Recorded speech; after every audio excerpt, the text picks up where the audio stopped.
Life comedy podcast designed to lighten you up, make you laugh, and get you off your ass. Now that's Kristin being Kristin. Are you freaking kidding me? Start the show. All right, everyone. Thanks for joining me. It's another episode of Chicken in the Bag podcast.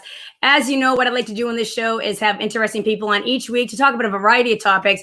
Instead of putting people in boxes, I like to throw it all in the pot, stir it up, and see what comes up. The guest I have today is one of those people who's really hard to put in a box. He does a lot of things. He's an entrepreneur, an author, a podcast host, a tech startup. He has a lot of variety of things. So we're going to get him in here. His name is Hotep Jesus, and you might know him from saying, "What are you all arguing about strangers about?" So what's going on? Let's see. Get you in here. How are you, Hotep? Yo, what's up, yo? Where is this? Where are we right now? I'm in Boston. But where's the stream? The stream is on StreamYard. I know, but are we on YouTube, Twitch? We're on YouTube, Twitter, and my Facebook page. Oh, we're on Twitter too? Yeah. Oh, okay. What's the YouTube? I typed in chicken in the bag. It didn't pop up. Kristin being Kristin. Kristin being Kristin. Yes. All right. Yeah. And so I'm live with you now. You're live with me now. Okay. And what are we talking about today? So today we're going to talk about a lot of different things. One of the things I love about you is that you're a complex person. You're not one that fits inside a box. And I'm a simple person. And I think today I'm not complex at all. You're not okay. Well, you're a simple person, but you have a lot of different things you do. How about we don't niche you down to just one thing? Okay. I'm dynamic. You're dynamic, right? Yeah. So I've been following you for about 3 years.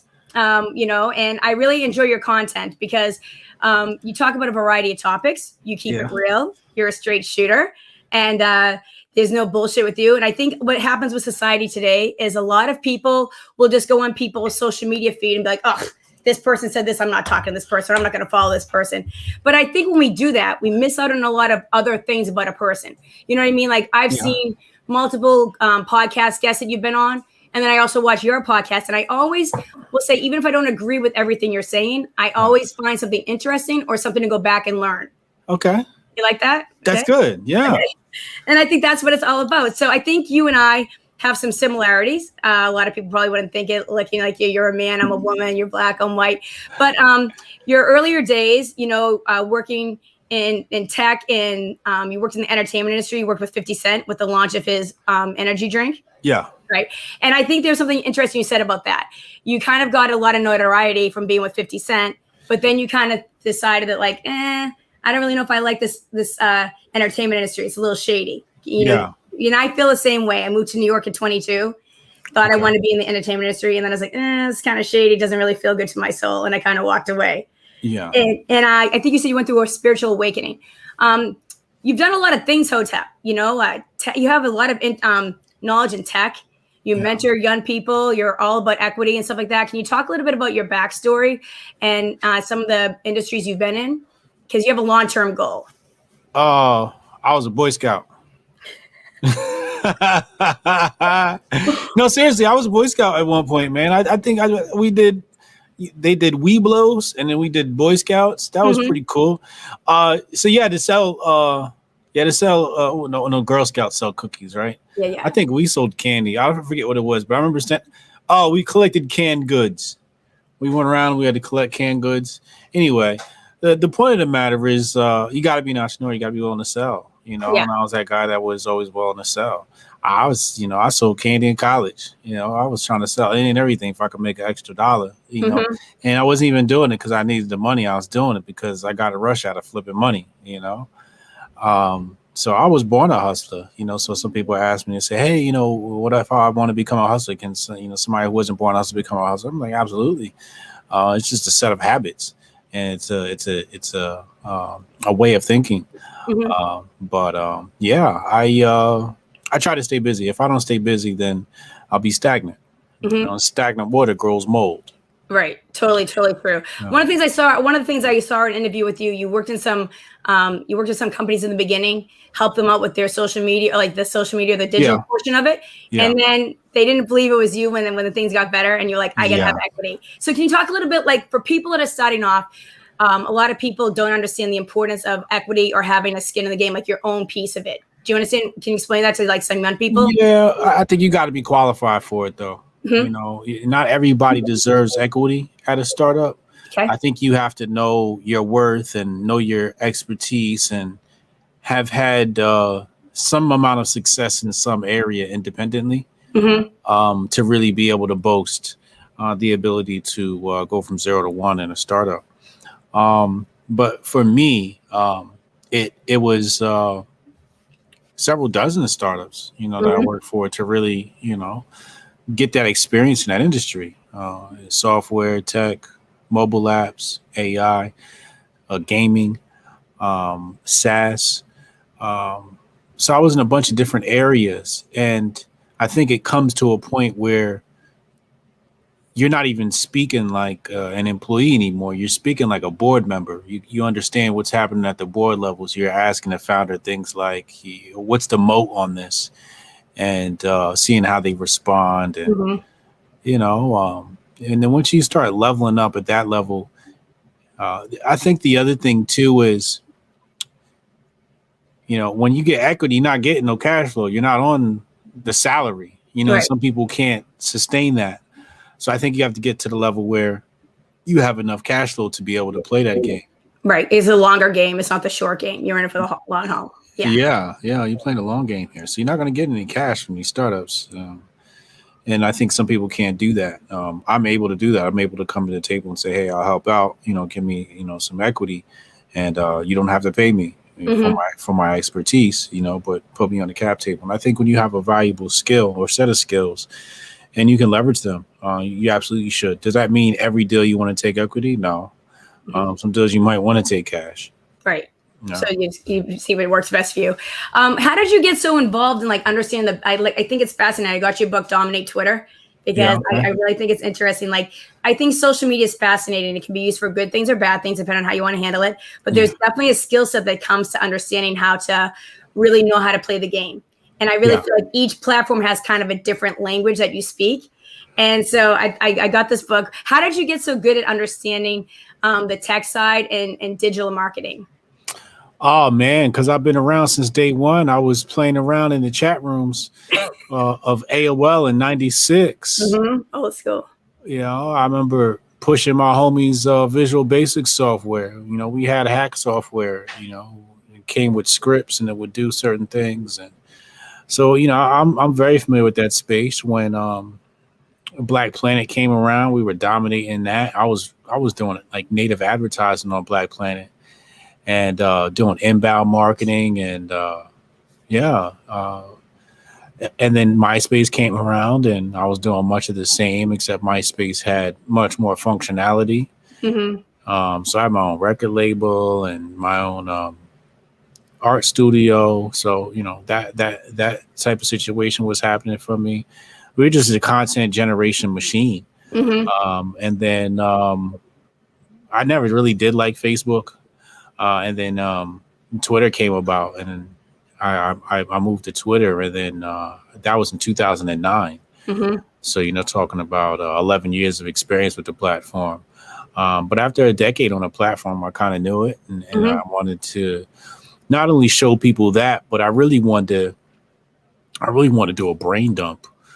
Because I had all these rules in my head on how to use the platform, how to use it for marketing, what marketing is, so on and so forth.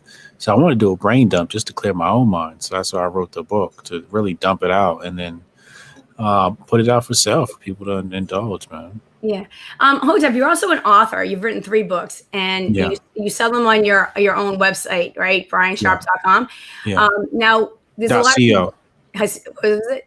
.co, briansharp.co, yeah. Okay. And so the thing is what is the difference? Why do you do it that way? Because it's better for you as an individual? I get the lion's share. Yeah. I get the lion's share. I don't want to be splitting. Amazon takes like 60% or something like that. Okay. It's ridiculous, Yeah. But I'd rather just sell direct to consumer. And I think it's more fun. You think it's more fun? And then how did you figure that game out? That whole process, because there's a lot of people that, maybe are in the book process and they're weighing the different options, whether you go through a traditional publisher, whether you go through Amazon or you self-publish like that. So how did you decide that was the way you were going to go and learn the process? Well, at first I was on Gumroad. I was selling my products through Gumroad. Okay. And I couldn't get the Facebook pixels firing to do things like retargeting for advertising. So Demick, my old partner, he actually suggested, he's like, "Oh, I should just move everything in-house." And I'm like, "But I need this certain feature." And then he told me, "Oh, they got that plugin." So I was like, "Oh, okay." So once I found the plugin, I was like, "Oh, all right." So I just rigged the system, and it took me a couple of hours, maybe less, to just set up my own system. And then I added the crypto payments on there. So I accept Bitcoin and Litecoin and Dogecoin and Ethereum. So I run everything direct through me, Stripe, and crypto, and PayPal. Okay, and so the thing is, you're very involved, like, crypto. You have a lot of apps. You're involved with artificial intelligence and a lot of people, like apps and stuff like that. And I don't think a lot of people know that aspect of you. I think a lot of people just kind of like sometimes. I think the people that do the deep dive know all the different things that you're involved in. But I think some people might just look at you and see you on like a Joe Rogan, or people will make a preconceived notion or say, "Oh, Hotep is this or Hotep is that." Yeah. And I think that's what I find is interesting. I watch a lot of your content, and I like hearing the different conversations, whether you're having it with Crypto Wendy on your Love and Marriage podcast or Uncle Hotep on Thursday night. I find them both really interesting because you take the news stories of the day and you kind of just chat about it. And I think I'm a bartender. So when we're at the bar, like it's the same type of thing. You have like these authentic conversations with people. Yeah. And that's what I like about it. It's honest and it's real, and it's just people sharing their thoughts and feelings. And I think right now in a society that we're in, it seems like we're getting away from that. I think that we really need to kind of get back to having conversations from different points of views and hearing other people's opinions and not being afraid that you're going to get canceled or you're going to get outraged or whatever. And I love the fact that you guys are still bringing that. And there's not enough of it right now in society. I really want to talk about headlines and highlights because it seems like that's what we are as a society right now. Okay. It's like everybody wants to show their highlights on social media. Yeah. And then when it comes to news or what's going on in the world, they always go with the headline and they don't really want to get deeper. Yeah. But what are your thoughts and feelings about that? Because it seems like that's how people are just for the quick information, and they don't want to do the deep dive. It's grifting season. Grifting season. It's grifting season, as Uncle Hotep would say. The grift is undefeated. The grift is like the Sith. It's like the Force. It can drag you below. It can raise you high. But the grift exists. And some people let it go too far. They lose themselves in the grift. Mm-hmm. They lose their souls in the grift. You gotta be cognizant of where your line is, where you draw your line. Right. Of moralism. And sometimes it's a bit hard when your opponent has no morals. So right? true. Yeah, we see that a lot. Right. So it's like, you got to find the balance between combating your opponent on a battlefield of no morals versus still maintaining your own morals. Mm-hmm. We're in a very unique time we're in right now. Technology is high and so is ignorance. So true. I think there's a quote that Denzel always says that if you don't watch the news, you're uninformed, but if you watch the news, you're misinformed. And it's so true because I think we're giving information so rapidly, right? And I just don't think that people they don't take the time to stop and be like, wait, and then do a little bit of information. I think like the way I kind of describe it is almost like we have 5 soap operas going. And the average person can't follow 5. They can only follow the characters in one soap opera. So they're going to get lost because they're just throwing so much at them so quickly. Yeah, absolutely. Cats are definitely caught up with, what do they call it? They call it information, drowning in information. I forget what one of my teachers said. But we're drowning in information, man. And sometimes, too much of something is sometimes not good.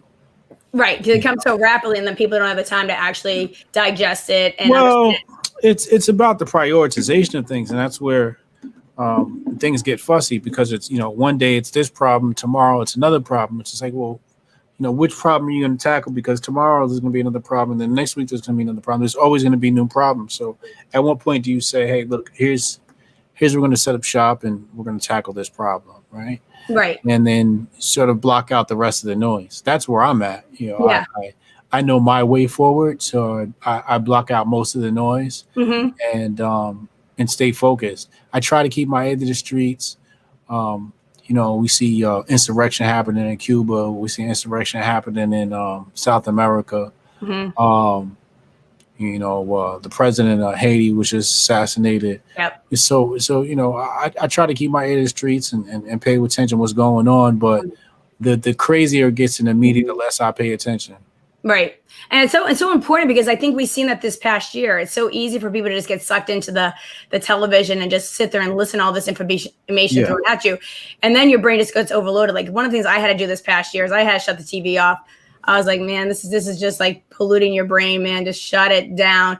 Because, I think what I've realized, like one of the things I've noticed over the past couple of years, and I just hate the division. I just hate that they're always trying to put everybody into categories and subcategories. I'm not a fan of boxes, and we're really going at it. And I actually kind of got into comedy because I want to try to like get people back together and try to find a way to kind of bring up uncomfortable topics and make people think and start a dialogue, because we just don't want to have dialogues. And I came from the era when we had like, Phil Donahue or Oprah in the afternoon in the earlier days where you could actually listen to difference of opinions. People could ask questions and you could have a dialogue.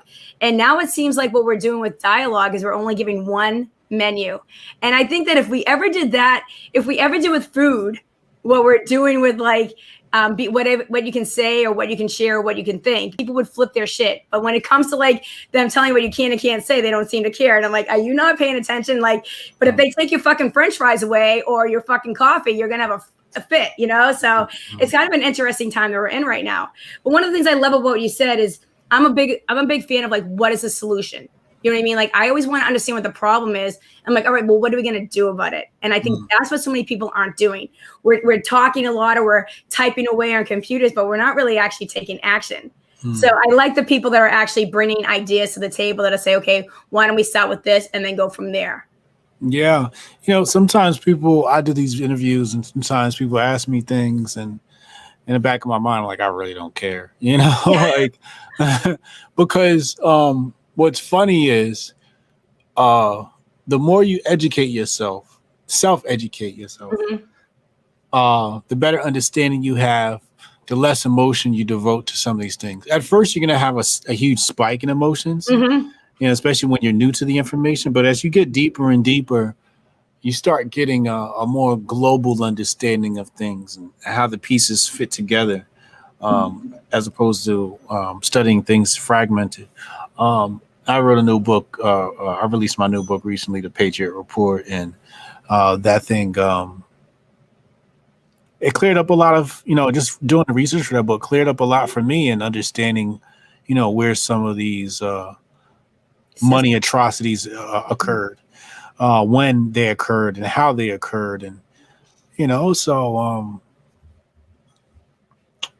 for me, it's about the education. That's why I love writing books, is I get to educate myself and I get to educate others. And I really feel like, for me, that is the key, right? Is I don't, so like I always say, the difference between patriotism and jingoism is ignorance. The level of ignorance one has about their own country. Some people's patriotism has gone into jingoism, when it's a dangerous place to be, because you can be controlled, you can be blindsided. At the same time. So, so for one, I think we need to prioritize intelligence. Rulers, I believe it was Alexander the Great was talking to his Greek teacher, maybe Aristotle or one of those guys, and he's talking about how he wanted to educate his people. And he's actually, no, that's not what you want to do. If you want to keep in control of them, that's not what you want to do. You actually want to keep them dumb. It makes them easier to control. So being smarter will make us less easy to control. You'll pick up on more things, especially when it comes to the Constitution and law and all the legal things that are happening, because we're basically in contract law. So everything that's happening to us is happening through contract law. So, if you're not intelligent to understand some of the jargon that's being used and how so many things are passed and lobbied for and so on and so forth, you'll never be able to even start to be effective in pushing the system in a direction that benefits yourself.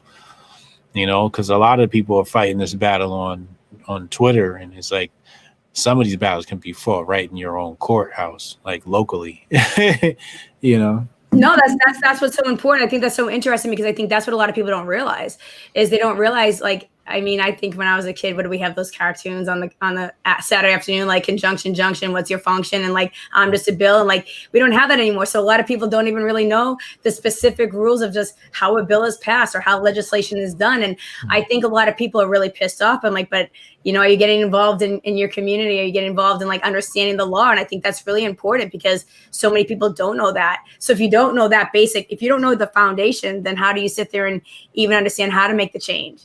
You know, they just steamroll you. And I think also with like what's been going on also with like culture and social media, it's this whole like wanting to fit in and conform. You know, when I was brought up, my mom always told you to be a leader, not a follower. And now they want you to be a follower, not a leader. It's so ass backwards. And when you are a free thinker, you almost feel like you're like losing your mind sometimes when you're looking around, when you say, hey, well, why? Who said? Or why is that? You know what I mean? And when you ask why, they look at you like, why are you asking why? And I don't know if you ever saw the Ash conformity experiment. I really feel like that's a really interesting thing. It's when they take a bunch of actors and put them in a room. It's from like the 70s. And they say, answer the question. And then everybody answers the question right. But then the second time they answer wrong. And they look at the one person who is like, this is wrong. But he just goes along. But then when they put another person beside him that agrees with them, he'll buck it up a little bit. Like, yeah, that's wrong. And I think that's kind of where we're at as a society right now. They just kind of push you with these narratives and these things so quickly, and everyone doesn't want to be the one to be like, "Is this right?" So they go, yeah, and they all just like jump on because they don't want to be the one to be like question it. Yeah. I've never been a follower, so I think that's why the system failed with breaking me. You know, I didn't do well in high school. Same. I dropped out of college several times until I finally quit for good. But you know, these systems, they just never seemed right to me, man. I was always felt like something was off, you know.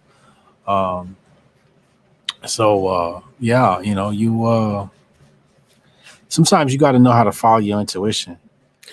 So true. I think that's something that we're not really, we don't really teach that. I think that's why the system is so broken, because we teach everybody to follow the system instead of following like your own moral compass or your own gut intuition. And for me, you know, as a woman, like a lot of times people will say things and expect me to be like, yes.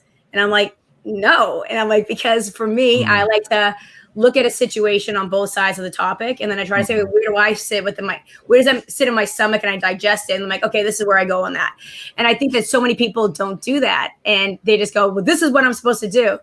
And I'm like, well, that's going to probably take you down a path that probably isn't the right path. And I think it's a harder path sometimes because you're bucking against a lot of other people and you have to really be strong in your conviction or your own accountability. But I think it's something that we really need to bring more into society. Yeah, well, that's what school does. It breeds conformity. It rewards it. Yeah.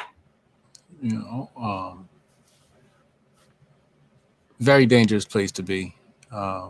I don't know. I just, you know, I've always been an independent thinker, and you know, everybody used to call me a rebel. Everybody saying, "You are such a rebel," and I'm like, "Nah, y'all just retarded." No, it's true though, because I think sometimes when you think a little bit differently, they all just kind of look at you like you're just trying to be difficult. But I was one of those kids in school. I always be like, why is it? And the teacher be like, Kristin, just don't ask that question. You know what I mean? But my mom was good because she knew that I just kind of had like this little gut instinct, and she kind of encouraged it instead of like trying to push me. She kind of like let me be that. So it was kind of good. And it served me well as a woman and an adult, because I've always learned how to kind of speak my own mind and stand up for myself. So I don't know if it's my age or how I grew up or where I grew up, but I don't get offended by certain things just because of the way I came up or the way I learned to speak for myself. So I think sometimes I'm like, well, I understand certain things are offensive, but how do you handle it? That's the whole question. You know, if somebody approaches you the wrong way, you have the opportunity to either like take it or defend yourself or speak up for yourself. And the more you do those things, it makes it a little bit easier to get through some of the pitfalls that you handle in life. Yeah, absolutely. So Hotep, so being a free thinker, that's how you were when you were younger. You always question things. You always like to read. You said You know what was scary? You know what's scary is you hit a point where you begin to question yourself. Mm. Like it's like very much like a roller coaster. It starts off, your ego's really high, and you're like, you think just know you're right about everything, and then it crashes, and you just start questioning yourself. And then when you come back up, you come back around more balanced, but you find the balance between the high and the low, knowing when to question yourself and when to say, no, I know what the hell I'm talking about right now. Right. Mm-hmm. And I think that's the balance. And I think you can find that when you remove the ego of it. You can remove the ego from the thing. Then you find out, am I correct in this assumption? Or am I correct in this declaration? Mm-hmm. So that for me was a very pivotal moment for me. Very, very pivotal. Because I remember listening to people I shouldn't have been listening to. Just as far as like little business advice. I'm like, Mm-hmm. why did I even take that advice? I knew that was wrong when he first told it to me, But you're like, because you're questioning yourself, you just kind of like your ego has fallen away completely, and you're just experimenting. And that's a huge part of entrepreneurship, is experimenting Mm-hmm. and just learning. And it's a huge part of it. Yeah. So, when I finally broke through and was like, all right, I know when I'm right and I know when I'm not. And let's be conscious of that. Mm-hmm. And ever since I had that breakthrough, a lot of things worked out for me. That's interesting. I think in your book, Dominating Twitter, you wrote something that was interesting. It says, nothing can stop you except you.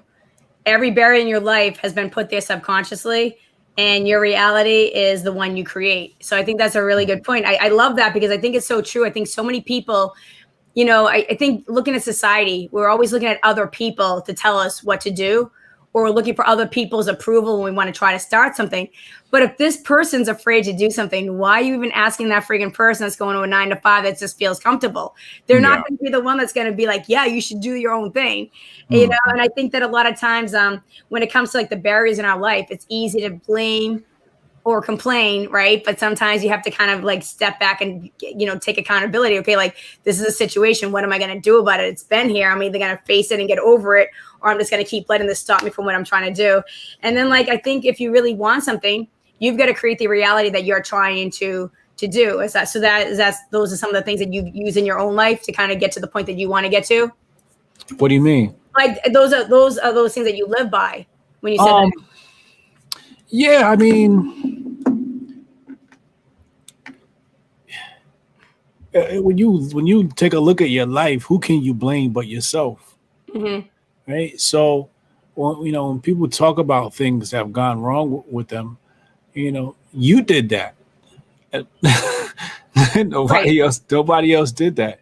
So if you created a bad reality for yourself, couldn't you have created a good reality for yourself? Right? Like my dad asked me once upon a time, he said, son, what do you want? Right. I was like, Dad, I just want to be able to work from anywhere. If I want to sit on the beach and work, I want to be able to work from my laptop on the beach. And he didn't get it. He was like, all right, whatever. Or maybe he did get it. I don't know. But that's the life I live right now, and, I wanted to be in software, many, many, many moons ago. I was inspired by Windows 95 and Microsoft Corporation. I remember first hearing Bill Gates was the richest man in the world. And I was like, I want to be the richest man in the world. And, it's like, how do you do it? Through tech and software? All right. So I need a freaking software company, So that was young, that's like in the late 90s. Right? So I don't know. I never really wanted to shoot for, I always tell people, I say, we all got the same 24 hours. You could work on a project that's going to net you $1,000 a day, or you could work on a project that'll net you $1 million a day. Mm-hmm. Either way, you're going to have to spend the same amount of energy. So why not go for the bigger project? Right? Mm-hmm. That's why I go for tech projects as opposed to like, oh, let me get like this little cash flow business off the ground. And I'm just like, I don't know if I want to waste time on that. I think I'm going to, if I'm going to get a cash flow, I want it to be something I love. That's why I write books, because it's something I love. I love studying. I love reading. I love knowing. And I love dissecting that information and giving it back to people. I love teaching. I teach a class every Saturday.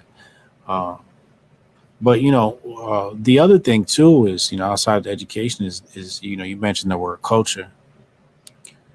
And culture, for example, I wanted to look up Asian culture and I wanted to look up Indian culture. And I typed in like Indian family culture and they'll bring up things like, oh, how they dress and the food they eat and all this other stuff. And I'm like, no, what is the first thing they do when they wake up in the morning? Like, that's how deep I want to go into their culture. So I eventually found this one video and it was in Asia. And what I found interesting was how they lived. So they lived in this courtyard, so basically everybody shares the same backyard and they got the little garden back there. And, mom, there's 3 generations there, grandma, mom, and a daughter. Right.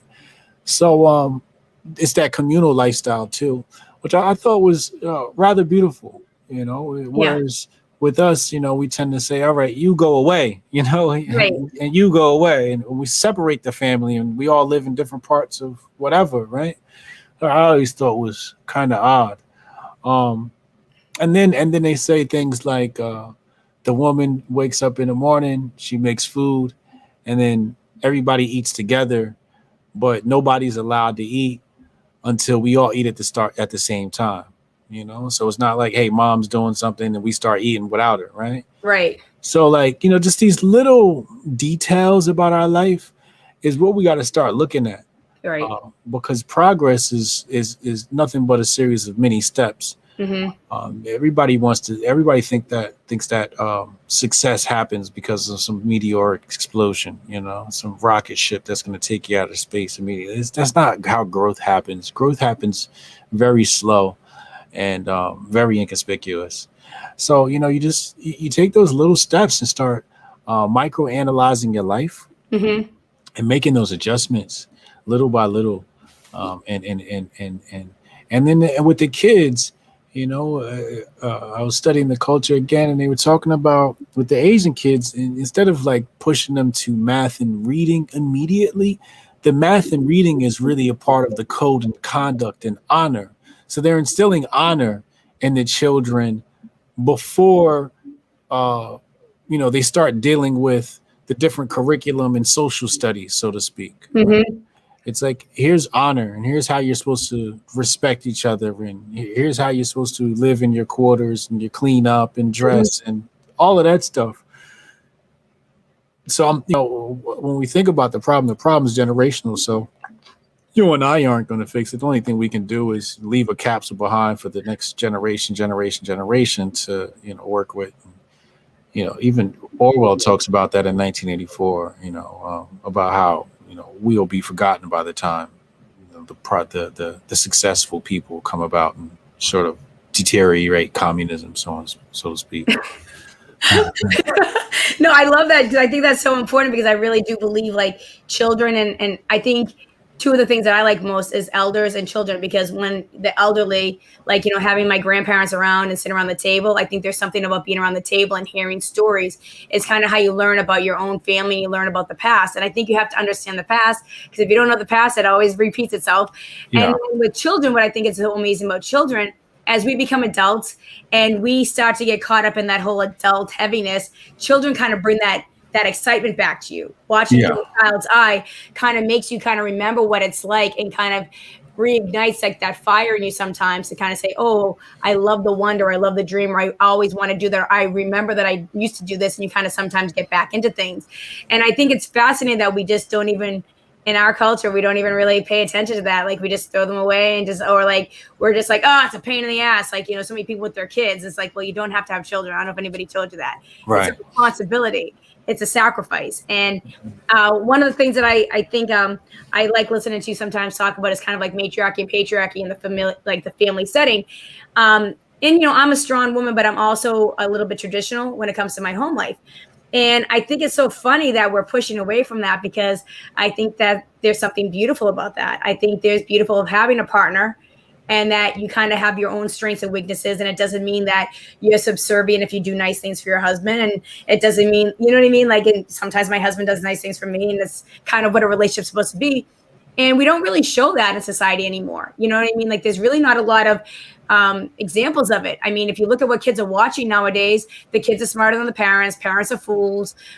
There's really no role models for them to really see what that is. So there was something I think you said on one of the podcasts you were talking about, like the patriarchy is not a problem if the matriarchy is handled properly. I think you were saying something about how the mother used to nurture the child, and then they would go to the father to kind of learn their skill sets. Can you talk a little bit about that mindset? Yeah. What good is a vineyard with no wood? The grapes all, going on the ground and whatnot. Vine needs something to grab onto. That's what the man is. The woman is the vine. The man is something to grab onto and to flourish. I believe that a lot of this was a product of war, specifically conscription. Yeah, when you take the most masculine of men and send them off to die, you leave behind the weak. So now you have a weak population of men procreating. What is their gene pool going to make? More weak men. They were talking about this in France. I believe it was under Mussolini, and they were drafting so many soldiers. They were so tall. What was it, Napoleon? I can't remember. This was in Thomas Sowell's book, Intellectuals and Race. He was talking about how they fucking bred out the tall Frenchmen, So, like, that's why Frenchmen are short now or something like that, because they sent all the tall ones off to war, right? So, when I think about masculinity, a lot of people talk about like cultural Marxism and all these other things. And I feel as though the first piece was war. And, when people talk about it with the black community, that's the first thing that ticked me off was the black community, because they always talk about this decline in the black community. And that decline actually happens right around World War II is when you see that sharp decline with the black community. And what happened with that was integration. Back in World War I, it was segregated, and black folks was working in the kitchen. So we didn't die. They were sending white men off to die in war, right? And then Vietnam came around, and they sent more black men. They pulled black men out of their home, and when you're a minority, in already, and you're pulling just a masculine energy out of that minority, you're leaving behind women unguarded and whatnot. And then not only that, you bring them back with drug addictions. Yeah. After the Vietnam War. So then you destroy them that way. And then you hit them with mass incarceration, and then you pull them off the streets, and now all the alpha men are in jail. Then we can go to cultural Marxism and media, because that's just the final blow, right? Like that's just to clean up the scraps. Right. I really feel like war was the thing that kicked it off to even get to this generation. Because they didn't have the mass media. They had media influence. Don't get me wrong, through the newspapers. Right. But it wasn't nearly as effective as it is today. Right. I believe the first massive masculinity was hauled off to war. Yeah. And I think it's important, but I think that it's interesting that like we're I don't know, like I feel like there's a conversation that needs to be had, because we always want to say that men are toxic or whatever, but I'm like, women can be just as toxic, and we don't even have that conversation sometimes. Like, and it's just like, to me, like I've had some bad experiences with a lot of women, and I think that if we're gonna sit there and sell this whole thing that men are evil and men are toxic, how are you gonna what if you have sons? Like I have a son. My son is not a toxic man. He's a wonderful kid. And like my husband's a good man. And like, so I just think that that's such a dangerous, I think it's so dangerous that we're just pushing that one side of a conversation. I think there needs to be more of like, everybody can be toxic in their own way, and shitty men shouldn't be shitty, and shitty women shouldn't be shitty. But I think like to just level one as wrong and one is right is just I can't stand that. It's one of my biggest pet peeves with like of that they're pushing in the media. Yeah, well, you got to understand that a lot of that is subjective experiences used for objective opinions and pseudo objective claims. You see, many of these women actually have been hurt by toxic so-called masculinity. They've been abused, and maybe it was domestic violence or sexually abused, or of them have never seen healthy masculinity. Right. So they don't even view men as being worth anything because they've had a traumatic experience. Imagine if you had like 2 traumatic experiences, right? Like one sexually abused you, another one beat you. Right. I might hate men too. Yeah, Every time I get close to one of these people, right. they're like doing something wicked to me, Right. So I can see how these traumatic experiences, especially when they happen in childhood, I can see how that would manifest, Oedipus complex or whatever. So I always look at that. So when we talk about feminists, people always ask me how I feel about feminists. My first response is my heart goes out to them. I feel bad that you've had a traumatic experience with the person, yeah, it's a man, but I'm sad that you had a traumatic experience, period. I don't want people to go through traumatic experiences. Right. So my heart goes out to you, period, just as a victim, right? But when you start painting me as that, right. and good people as that, I always say that's time for you to go to therapy. Right. You need to go talk that out. Right. Totally. Yes. You don't need social media. Social media is going to make you feel worse.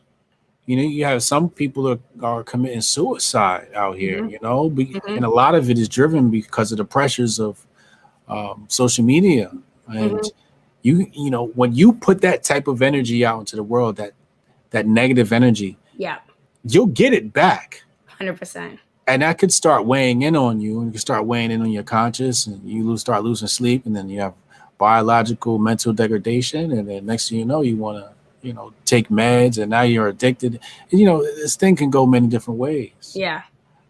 So I that's how I always talk about the conversation is first and foremost, my heart goes out to the victims.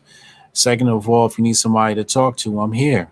Let's talk about, like, I just want to listen. I just want to give you a hug. Like, I don't, if you want to yell and scream and say men are evil, while you beat my chest in, hey, I'm here. Right. Like, like somebody has to be that rock for that person to let that out. Right. Let's solve it. Like, let's heal. You know what I mean? Yeah. Let's heal. To get a deal, then you got to heal it. And I think somebody here in the comments just said toxicity is situational. Blanketing groups with labels is just another method to undermine. Hotep is correct with the abuse aspect as well. Completely agree, because I think that's what it comes through. A lot of times when you don't like a certain group, it's because maybe you had a bad experience. You know what I mean? Or you want to blanket it. But what I think is so dangerous is just blanketing different groups. You know what I mean? Like, I think what I've noticed lately was like we just want to call names on different groups, and I don't like the name calling because then it already shuts down the conversation. The conversation is how you're going to probably find a commonality. Right. So to me, that's what I really can't stand what we're doing right now. People aren't talking to each other because of certain thoughts or feelings, or people like, oh, they want to break everything down. I'm like, well, that's not really going to help us get anywhere. Divide and conquer is only going to let the powers that be big, more powerful, because we're all going to be over here. This one's going to be here. This one's going to be here. And it's just a big ass mess. But for me, it's about how you deal with that, right? If I know that some of the vitriol coming from this group of people, this segment of people, is rooted in hurt, I won't engage with them, right, on particular levels. I've had feminists lash out at me, and I would respond with, "I'm sorry you feel that way, and I love you, sis." And they would block me because they're like, no, that's not the correct response. You were supposed to fight with me. Right. But I led with love, and they're like, there's no rebuttal to that. And then you can't go and paint me as toxic masculinity because look at how you just responded. I'm not playing into that. Right. Yeah. So you can't even turn it around and use it against me. And that's the greatness about leading with love is you disarm the enemy a lot of times. Yes, you do. So I think, when we see these conversations, and we see them, hey, all men are toxic, my response would be, let me give you a hug. Who hurt you? Right. Who hurt you? Right. Let me be a hug. Do you need a shoulder? You know, let me pay for your next therapy session. Right. You know, like I totally agree. I think that's such a great way to. I think that can go across all areas of a lot of different conversations. I think. But I think I think a lot of times what we do, and I've been guilty of this in the past too, is these same toxic people.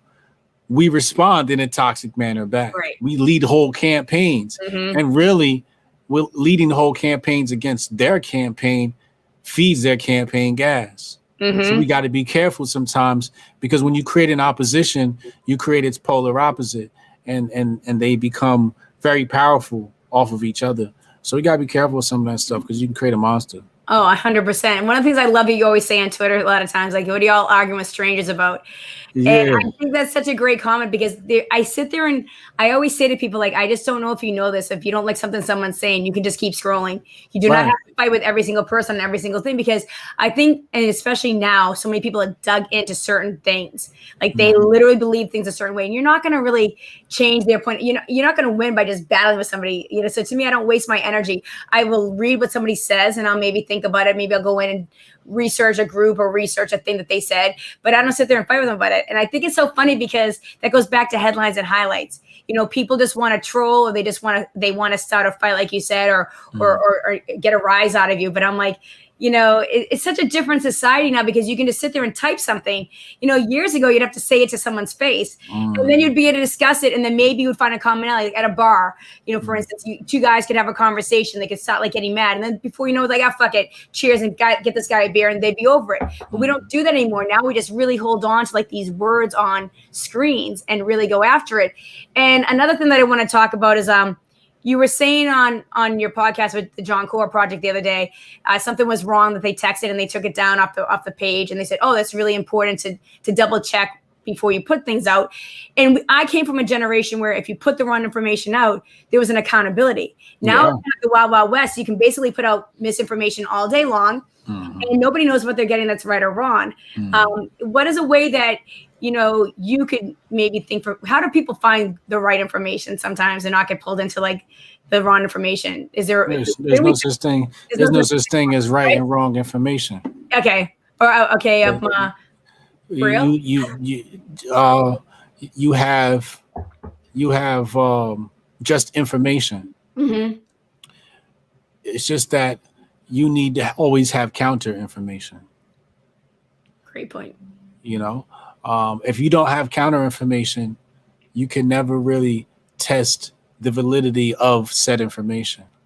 So, for example, if the media says X happened, and somebody else comes and they say, well, Y is actually true, I'm not believing either side until I hear X debate that point and Y to debate that point.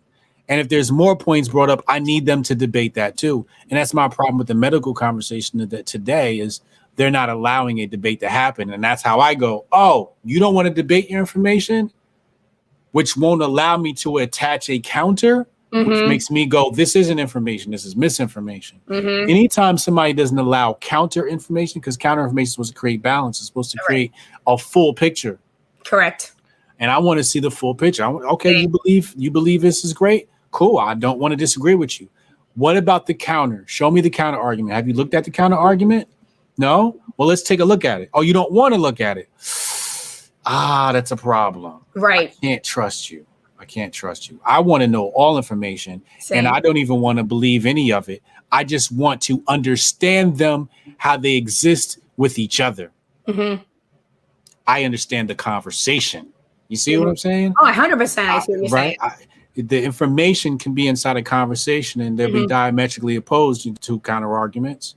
And instead of me saying, hey, either pieces of this information is valid, I more look at it as, how is it relevant to my life? How is it relevant outside of my life? You know, will it affect me one day? And that's going to give priority, importance. And then I just say, well, within this conversation, here's X's argument and here's Y's argument. And that's how I explain to people. I don't give them my final conclusion. I say, here's the argument.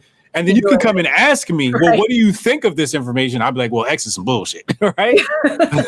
But I still want to know, when I explain to somebody, I'll say, here and here, which one sounds right to you? because I want to see if you're a functioning, thinking individual too. And that's another reason why I like having both sides of the argument, so I can explain both. And then once you're even leading towards a side I'm leaning towards, sometimes I might sell you on the other side, like, you sure this don't make sense? Just so we can squeeze out every single last detail and make sure everything is filtered and everything is just sharpened. And, I want all the pulp to come to the top. I want it all. Yeah. I love that. I think that's so important. That's what I get so frustrated by sometimes, because we're not allowed to be able to get both sides of stories, and we're not allowed to even discuss both sides of stories because they want to cancel you. They want to be offended by you. I mean, we have this reactionary society right now, or this offended society, and it's just like, I mean, we're supposed to be able to have discussions. We're supposed to be able to have debates. I used to love debates. And that's one thing that I think you do really well when you do have people on your page and debate them. I think it's nice because that's what you're supposed to do. You're supposed to say, what's your point of view? Let me know what you thought about that. Okay, I'm going to listen to you. Now you listen to me. And I just think that, like, there's something that you get out of that, because then when you're done with listening to both sides of the conversation, you go, I really want to know more about that. Let me go back and check that out. And nobody wants to do that anymore. They don't want to do the work. They want somebody to give them the information and be like, that's it. And it's like, well, why is that it? Because somebody fucking told you, but who was that person that told you? So I just wish that people were more open to, like, wanting to hear both sides, because you do have a gut, you do have a brain. And if you don't use your brain and your gut, use it while you can before you're not allowed to use it. That's how I kind of look at it, Yeah, think while it's still legal. Yes, for sure. Absolutely, Hotep. One more question for you before we wrap it up. You are a father also. I don't know how old your children are. My son's 18. I've allowed my son to kind of take a different route with education. He's got learning issues, so I pulled him out of school up to 8th grade, and we've kind of been unschoolers and letting him find his own path. Okay. It's been really good for us. A lot of people don't like it because you're doing something that's not the norm, so they don't like that. But there's so many influences for parents, especially parents that are busy. Like, you're an involved dad, but some people are busy. They're working hard, and they don't have time to really police what's being infiltrated to your children. But there's so much bullshit coming down the pipeline for kids. How do you handle it as a dad? And how do you guys handle social media in your house? I mean, I frame everything, every little thing that exists. First of all, you understand, I'm usually ahead of the curve with my kids, so I know what's popping before they know what's coming. Yeah, exactly. And I test myself too. Like, you heard about this? Oh, what's that? Then I'll wait 2 weeks. No, you heard about this? Yeah, I know what that is. I'm like, okay, you finally got to it. So I like to frame things. So if I can get ahead of a curve, I can plant the seed on whatever is about to go viral in their niche. So when it goes viral in the niche, they already have a predisposed opinion to it. Right. But I think what it is just about trying to spend as much time with the kids as possible. Independent time away from the devices, sitting down and just talking about life. Right. And when I have those discussions with my kids, there's no wrong answers. That's the first thing I tell myself is there's no wrong answers. And when the kids answer, and I instead of saying, hey, I disagree, I'll just ask a question. Well, why do you think that? What is that this? Or what about that? Right. And then again, still no wrong answers, just totally listening. Right. Right. And you start allowing them to think.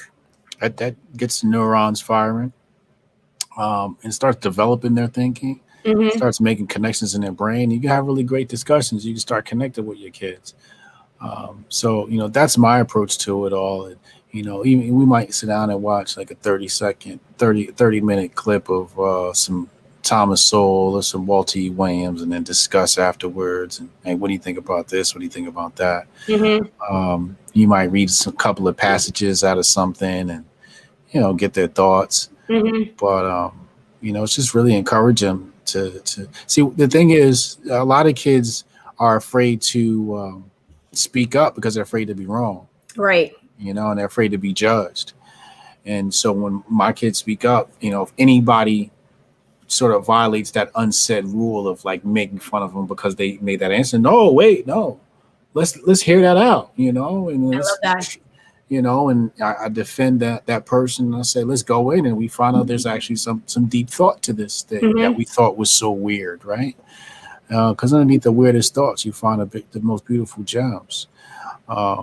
So yeah, sometimes it's in the car, like one time I say, why do you think these people work at Chick-fil-A? I point to that girl right there. Why do you think she works at Chick-fil-A? Well, and you just start getting different answers, and they're all right. Some people, like one of my sons, like maybe she likes it. She might. It's a great answer. Yeah. She might. So someone says, well, mother, son. I think he said something like, so she can save up to get a PlayStation. It's like, yeah, that sounds plausible. Yeah. So all those different things just to get them out of their mind sometimes. Yeah, I love that because I think that's so important. 'Cause I think that's what parents don't realize. I don't think parents realize their power. And I love the fact that you plant the seed because my mom did that. And I can still think back to so many things. Like I can remember there was a Diana Ross video one day and then women were fighting over men. My mom walked over, shut that shit off. And she goes, we don't fight over men in this house. And I was like, oh, okay. You know what I mean? So it's like she gave the right seed so that when you go out in the world, you can't stop all the shit that's going to go on around them. But if you're proactive and you're an active parent, giving them the skill sets they need, they're going to get a lot further because they're going to have the right questions in their head or the right feeling in their stomach. And I think that's so great. And I think that's what it is. It's like my sister's kids are really smart and they're like, have a lot of mouth on them sometimes. I'm like, foster that because they're going to go a lot further in life because they're not going to get played into the system sometimes. It's harder sometimes when you have a free thinking kid or an opinionated person, especially in a world where we're trying to make everybody go into a one line and everybody's, falling in line. But I think that's such a beautiful way to do it, Hotep. I absolutely love that story. And I really thank you for sharing that with us, Oh, hell yeah. Yeah, well, I really appreciate you taking the time out of your busy schedule to chat with me today. I always love listening to you.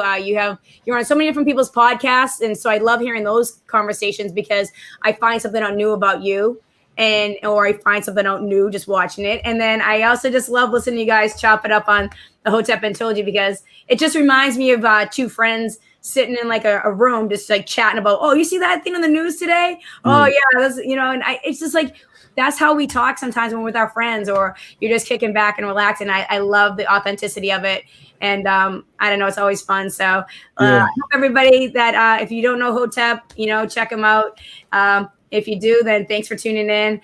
And I hope everybody has a great week, another fun conversation. And I'll be back next Monday with another episode. And we will talk to you later. Thank you.